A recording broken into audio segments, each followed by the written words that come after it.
Hi, welcome to another episode of Growing with Phunkee. Hi, my name is Phunkee Aribangwa, and I'm here again as your podcast girl talking about everything that helps us to live a life fully designed after God and for God.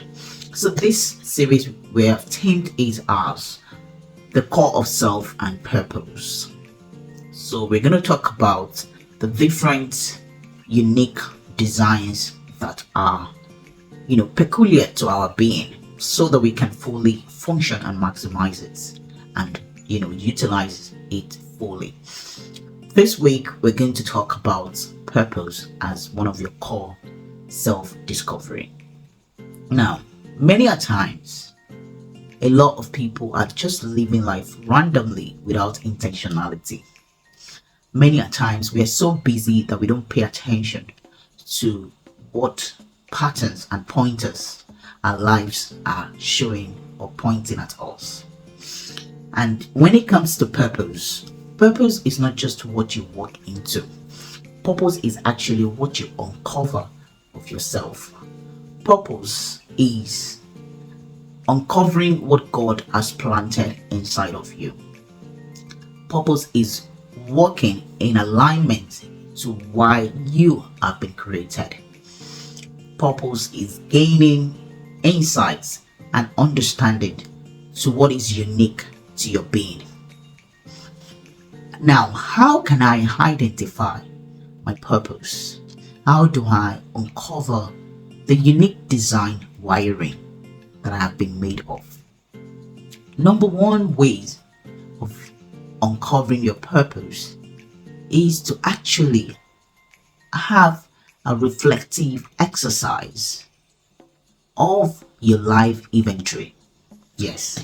So you want to take a life inventory of yourself. You want to go back to history and look through life to identify number one, patterns. What are the patterns that are unique to my existence?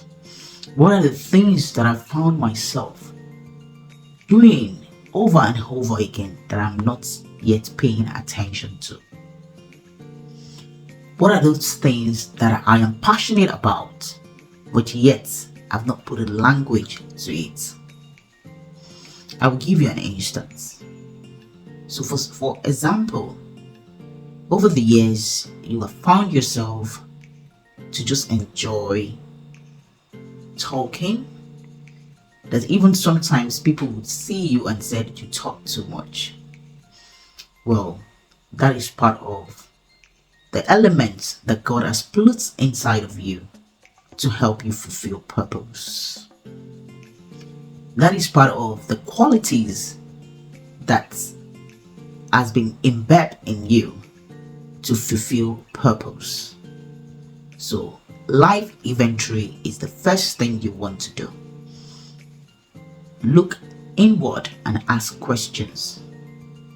What am I truly passionate about? Number two is pain. Purpose can be uncovered from the place of pain. Peradventure, you've had an event in life where you have experienced some painful, activities or some painful life event. Purpose can be birthed from it. That is why you see someone who had maybe had a child with neurodiversity, right? And all of a sudden they will create a WhatsApp group and they call all the moms that also have such unique children and begin to enlighten themselves, begin to share knowledge, begin to provide support, care, resources that they can use to thrive even as they nurture the child or the children. Do you see how pain has been translated into purpose? Another thing that can help you to discover your purpose is to identify what are the things that breaks your heart. What are the things that whenever you see those things happening, they just birth some unrest in you. You are so restless that you really want to prefer a solution in that space. That is purpose calling you. For instance, every now and then when you see children not going to school, it breaks your heart to the extent that you might want to start crying. No, don't cry. It's purpose that is calling at you. It is purpose that is pulling you into the place of where God has planted you to be a solution provider in it. So that is your purpose. Another way you can uncover your purpose is to ask questions. Sometimes what we don't know about ourselves are known to others because they see us every single now and then. So create a questionnaire of yourself and ask people to tell you what they think about you. How are you portrayed to them? What do they see of you? What are the things that are very unique that they see in you? Because they can help you uncover that. Do you see? Another way we could identify our purpose also is to seek and really look deep. What exactly are people always asking of me? Every now and then, your friends will come around and say to you, I want you to help me and advise me in this area of my life. I want you to tell me what I can do about my marriage. I want you to give me advice on parenting. Now you ask yourself, but I'm not a parent coach. Neither am I a family coach. But yeah, that is purpose. That is because they've seen your life lived in such a way that even though you are not necessarily positioned as a coach, but you are living the life that is giving them answers to these questions. Hence why they've come to ask you.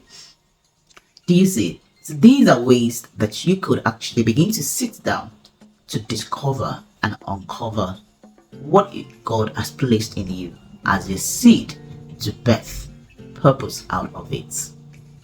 Now, what are the things that would usually deter us from really walking in our purpose? Number one is fear.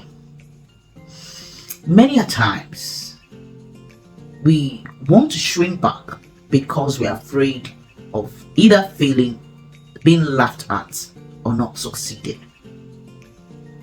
We shrink back because someone somewhere has told us, no, that is not for you. We shrink back because we did it once and it wasn't successful, so we felt so ashamed. We shrink back because we felt we are not good enough to be called or positioned for such a powerful, element that we might see ourselves in. Another thing that can also deter us from walking in our purpose is comparison. We begin to compare ourselves with others. Or we look at people that are currently doing what we see as a body in our heart and say, how can I ever match up to this person? Forgetting that person also started from somewhere. And it's a journey. You just need to refine yourself. You just need to put yourself on the coaching, training, and on the counsels. And before you know it, you will be as good as them, even better off, because it's your unique wiring and design. So comparison is a thief of purpose discovery. Another thing that I see a lot that makes one not to work in purpose is misalignment. The moment we have not really truly live in our authenticity and live in our originality, we are misaligned already. And this always comes from the place of wanting to fit in, but forgetting that you were not created for that space to fit in, because you are not actually within the shape of what can fit into that thing, because you are different. So most of the time, people want to fit into the society, people want to go with what is popular, people want to go with what is being talked about, and not live in the place of their originality, and authenticity. And by so doing, you're walking outside of purpose. Very misaligned.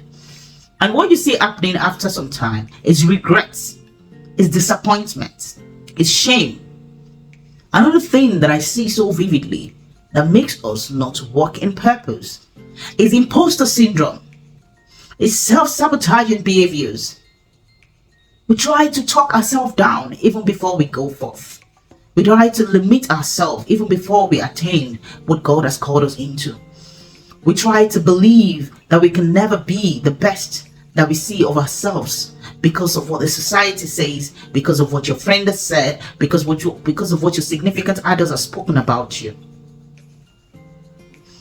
But now here is the thing. How do I truly nurture my purpose after I have discovered them? Number one, you must believe in yourself. Yes, self-belief, self-concept, and self-perception are the most powerful tools that can help you fight imposter syndrome. Yes, so you have to believe in yourself. And how do you do that? By undergoing the journey of becoming. Because the moment you can identify who you are and what you have inside of you through books, through messages, through modeling, through observing, through mentorship, you would begin to gain insight and powerful convictions of what you carry inside of you. So that is one thing you must start with. So next time we're going to talk more about it.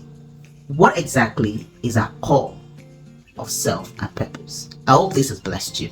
Drop a comment section if this really, speaks to you. And tell me more about what you would like to hear. Thank you. Please don't forget, like, share, and subscribe. I'll see you again.